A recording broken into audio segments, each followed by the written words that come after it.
Hello guys, welcome back to the channel. In today's tutorial, I'm going to show you how you can allow Roblox to access your microphone on Windows 11.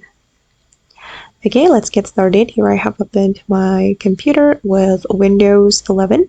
And first of all, we need to go to the Start menu and go to the Settings. Okay, and the settings, we're going to scroll down until we find the Privacy and Security. And here you're going to scroll down until you find the app permissions. Okay, and since we want to allow an application to access our microphone, we can choose the microphone option. Okay, make sure you have activated the microphone access.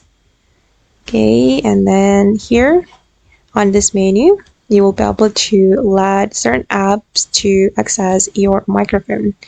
And I'm going to let Roblox to access my microphone. So here we can click on the circle button to activate the microphone for Roblox. Okay, now it's done. Okay guys, and that's all the way to allow Roblox to access our microphone in Windows 11. I hope this video will be useful for you. Thank you so much for watching and bye.